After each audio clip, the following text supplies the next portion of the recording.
Greetings to you and thanks for joining us. Today, we're going to continue using our Excel in performing calculations. Remember that in Excel, Excel accepts three types of data. We either enter text, that is known as label, we enter numbers, that is known as values, or we enter equations that will permit us to perform calculations or analyze data. You should already have this file, exercises T1, calculating with spreadsheets. We're also expecting that you should already have the Excel file T1 formula opened. Now, this is a second lesson that we are using this file to calculate. In our previous lesson, we saw how to perform the first exercise, having A, B, C, D as sub-exercises, and also having exercise 2, having A, B, C, D as sub-exercises. It means, therefore, that if you missed out on our first lesson, kindly use a link in the video description below to watch our first lesson before you can continue. Alternatively, you can find the file that we are going to be using today in the video description below. Before we get onto our lesson for today, let me make this point very clear. When doing word processing, we said the creation of file is going to be the same throughout all the applications that we are going to be using. It means that file creation in Excel will follow the same procedure that file creation in word processing followed. We're not going to take time again to be seeing how to create files in Excel. We're also not going to take time to show you how to edit in Excel. Editing, like we said, means making sure that what you have typed is what you wanted to type.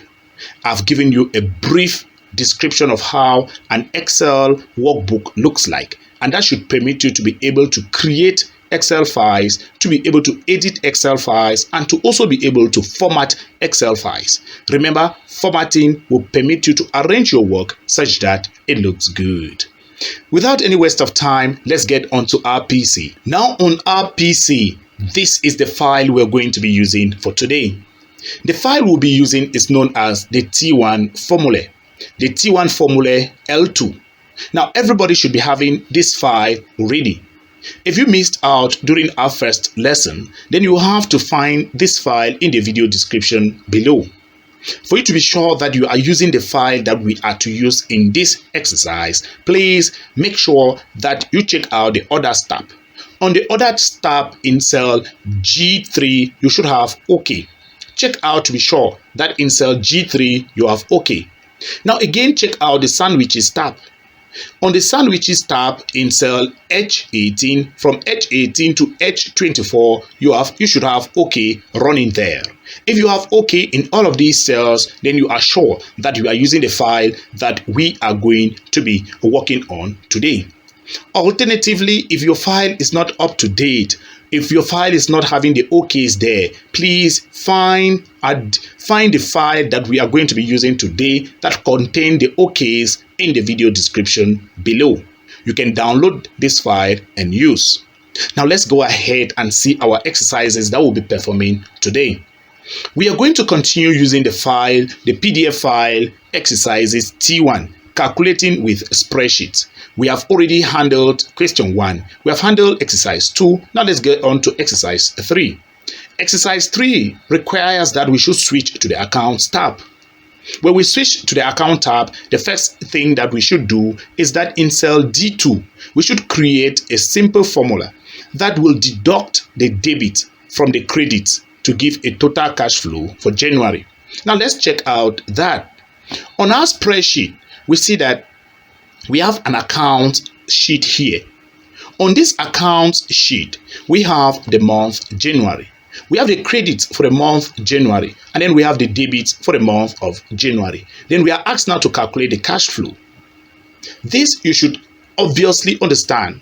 It means that in January, your credits, meaning that what you earn, is 129.8. Now your debits what have been debited, what have been subtracted from what you earn, what you have spent. Your debit can be what you have spent, what you have used maybe to do one or two things during the month. They say that is 61.05 for the month of January. And so we want to have our cash flow. For us to have the cash flow, we are going to subtract the debit from our credits. We should be able to subtract the debit from the credit. It means that our cash flow for January should be the amount for the credit for January minus the debit for January. Let's go ahead and do that. The credit for January is found in cell B4. So we're going to enter B4. When we enter B4, we are going to use a simple subtraction operation there. Now, when we enter that operation minus, we're going now to enter C4. That is the debit for January. The debit for January is found in the cell C4. Now, when we go ahead and enter that, let's hit enter. When we hit enter, it gives us 68.75. Now, we have been asked to use Autofill to replicate this formula downwards. Let's check this out. It says, let's create a simple formula that will deduct the debit from the credit to give a total cash flow for January. We have done that. In the second exercise in B, we have been asked to use Autofill to replicate this formula for all 12 months. You should be able to see relatively clearly those months where the debit exceeded the credit. Let's go ahead and check this out. Now I'm going to go ahead and do this. For us to use Autofill to copy this formula, we need to first of all select the cell in which the formula is found. Now we take our mouse pointer to the bottom right of our field of our active cell. When our mouse pointer gets there, that is known as the field handle. So we take our mouse to the field handle. When our mouse is on the field handle, we click hold and drag downwards to the desired direction. When that has been done and that is okay for us, we check that to be sure we can now see the months in which the debits were more than the credit. We see that in February the debit was more than the credit. That's why we have a minus sign there. We also see that in May. We also see that in June. There is the same thing in August, same thing in October, and same thing in November. Now, let's go back and check the next exercise that we've been asked to perform. We've been told that in rule 15, use the sum function to calculate overall totals for credits, debits, and cash flow. Let's go ahead and see how to perform this. We are going to use the sum function. Remember that in Excel, for you to perform calculations, you can either use functions or you use simple equations to perform your calculations. When you're using simple equations, Excel use standard operators like the plus sign for addition, the minus sign for subtraction, asterisk for multiplication, forward slash for division. But then there are also functions in Excel. Functions are built-in formulas that will permit you to perform calculations, especially using a range of cells. So instead for us to come in total and say equal to, we say January, the credits for January plus the credits of February plus the credit for March. Now you realize that for us to be moving from one of the months to another, imagine that we have 20 months. Are we going to be doing that? No. We are going to use a function. When we use a function, it will permit us to give a range of cells through which that function will be applied. In this case, we've been asked to use a sum function. For you to use a function in Excel, there are two ways that you can use functions in Excel. There is a built-in functionality in your spreadsheet that will permit you to be able to insert and use a function. Now let's go ahead and check that out. We are going to go to the Formulas tab. The Formulas tab is found on your ribbon.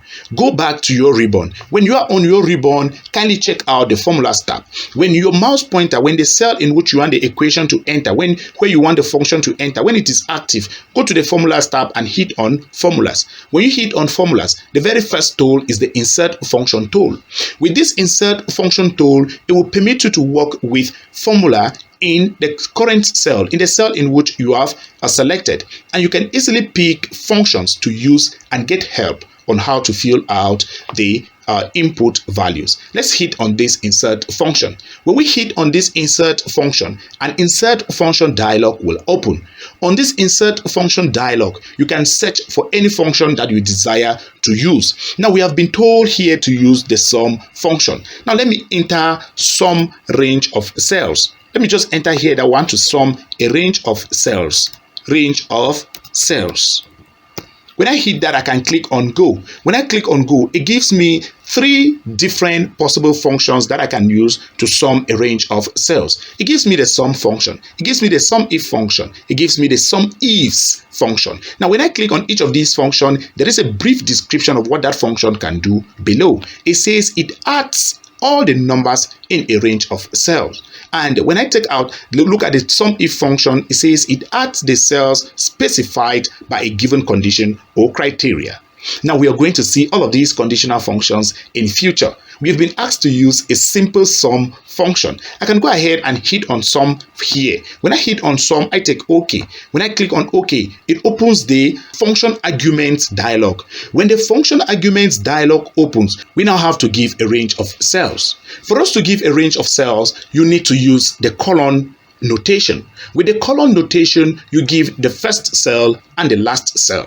When you give the first cell and you put a colon, you insert a colon and you give the last cell, it's going to consider that to be a range of cells. And when it considers that to be a range of cells, it's going to add all the values that are found in that range of cell. And remember that if there is a label in that range of cells, your function will not work. A label like a letter, if there is a letter in that range of cell, your function will not work because a function would not interpret a label as a numerical data. Now, when this is done, we are supposed to put the first value, that's the first reference, the reference for the credits of January. The first reference should be the reference for the credits of January. That's found in B4. Now, we put the colon. Colon means from B4 to B15. It means that sum the data that you find from B4 to B15. Now let's put 15 here instead of 16. We go ahead and we put 15. So we have B4 to B15. So it is going to sum all of those data. Now when you look at the display to the right of that dialog, you realize that it gives you the values that are found in that range that you have selected. Now if I hit on OK, then it's going to do that addition for me. You realize that we have used a sum function that has permitted us to perform a calculation in a given cell. Now we notice again that in B19 there is OK there. That means that we have done that correctly. Now let's go to our debit and calculate the debit total. Alternatively, we can also use our sum function by entering it manually. Now if I press on equal to sign and I start entering SUM, it's going to know that I want to enter a function. It's going to propose the functions that begin with SUM. We have the sum function that displays. We have the sum if, the sum ifs, we have the sum product, we have the sum SQ, and so on and so forth. I want to use just a simple sum function. So I'm going to click on sum. When I click on sum, it's going to insert. It's going to ask me to put the first number. Remember that we are also going to be using the colon notation here. The colon notation will permit us to give a range of cells. Now I'll need to give the first cell, the reference for the first cell. My first cell is the credit for January. That is found in B4. The credits for January is found in B4. We'll now use the colon notation to say sum from B4 to B15 to B15. B15 represents the credit for December. Now you now realize that we have been, the area through which we want to sum is highlighted. When we have this blue check box around an area, it is telling us the area through which our function is going to be applied. Now we can hit on enter. When we hit on enter, that is done quite well. And we notice that we don't have an OK in the cell C19. Let's check out our formula again. I will click in that box. When I click in that box, I'll go to my formula bar. In my formula bar, I will check to see, because my formula, the formula I've used doesn't return the value that I want. It means that my formula is not correct. I have to modify the formula. For me to modify this formula, remember that I'm not going to insert a new formula. I'll check the formula in my formula bar to see where the error is found. When I check my formula, I notice that I've used the B4 to B15. That is instead a sum for credits and not the sum of debits. So it's supposed to be the sum from C4 to C15. From C4 to C15. Now notice that it is the debits that have been highlighted here. Now let's hit on OK and see. Let's hit on enter and see if we're going to have OK in the cell C19. When I hit on enter, we'll check out and we see, all right, we have OK in the cell C19. That means that our calculation has been done correctly. Again, we can copy. We can use autofill to copy our formula across. It means that the function that we used in the cell B17, we can as well could have copied that formula across the row 17.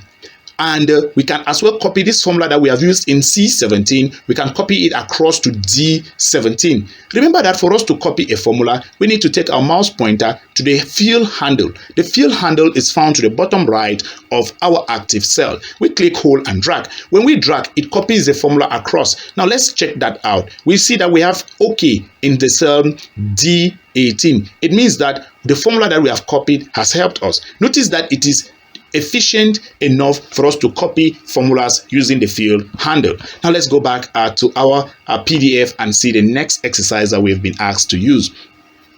We've been told that in the column E, see if you can work out a way to show a running total for the cash flow you created in column D. Let us see a way to have a running total in column E. We call that running total. Remember that it doesn't have a heading here, so we're going to add a heading. We call that a running total. What is a running total? You can call it a cumulative total. It means that the total as it is going down. It means that we are going to see how to perform this operation, and we are supposed to have it to autofill it as well. I'm now going to enter an equation or a function that will permit me to have the running total. Now, observe to see the equation I'm going to use. I'm going to be using equal to. When I've entered equal to, I will say sum, and I will open my bracket. When I open my bracket, the first value that I want to sum it with, I want to sum the first cell, that is D4. I want to sum D4, all right, to, since it's going to be a running total, I'll be summing D4 to, again, D4.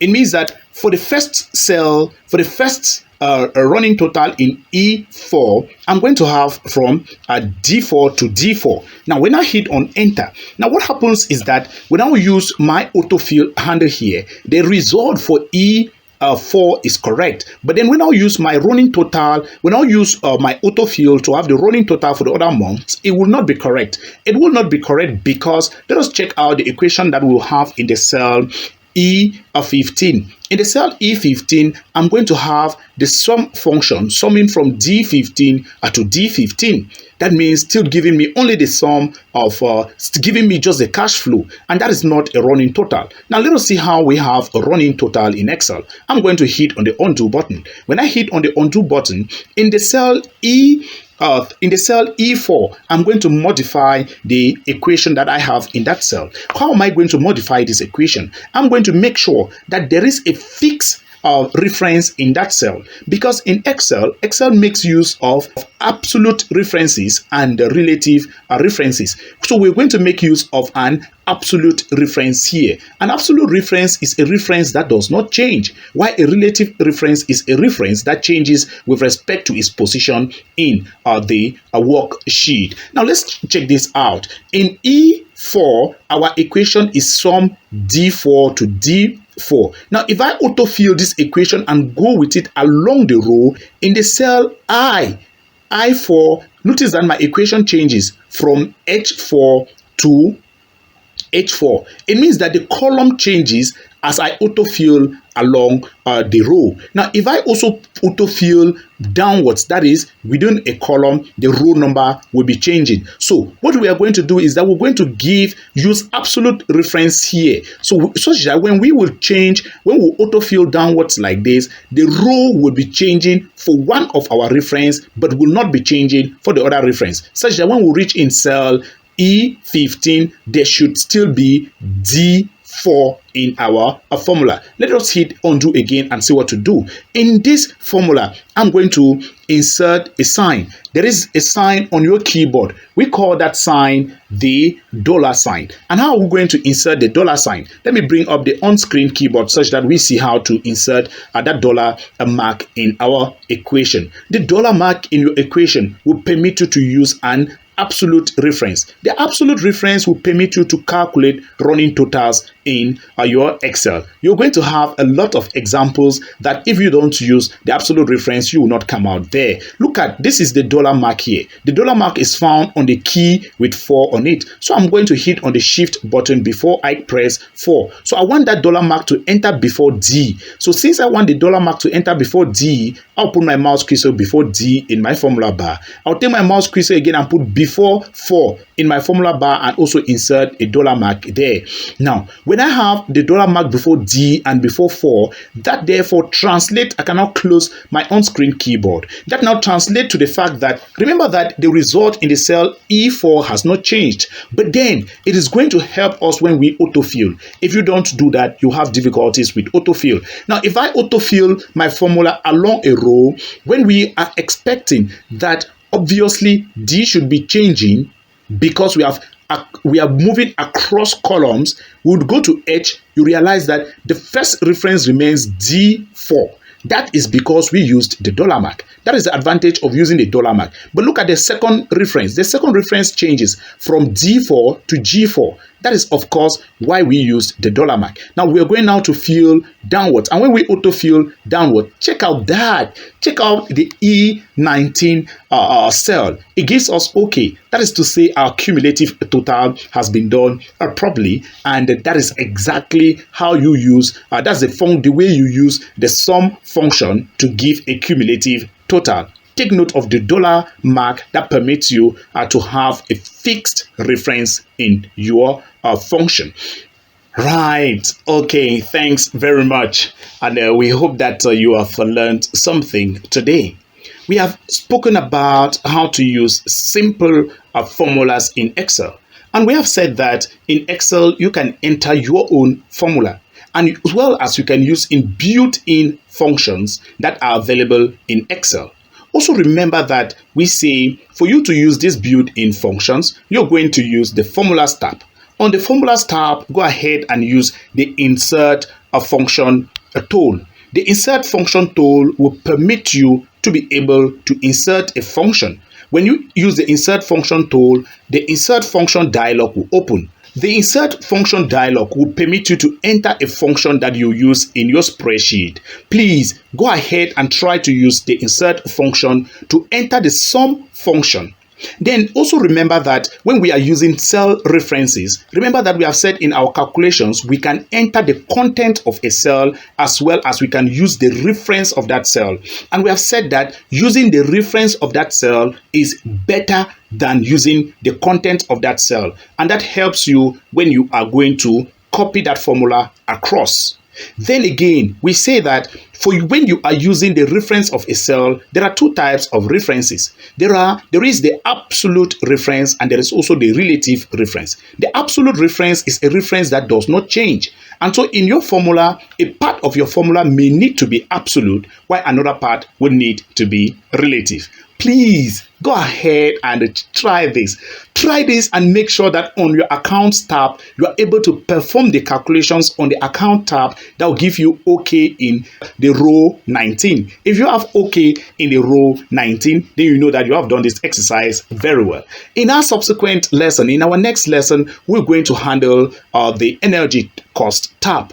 You have the data already, so you can go ahead and practice with that. Go ahead and try to perform the calculations that are found on the energy cost tab. You have the question under exercise 4. Under question number 4, try and go ahead to work on the sheet that contains the amounts spent on electricity and gas each month over 1 year. There are quite a good number of exercises there, of quite a good number of questions there, up to question I.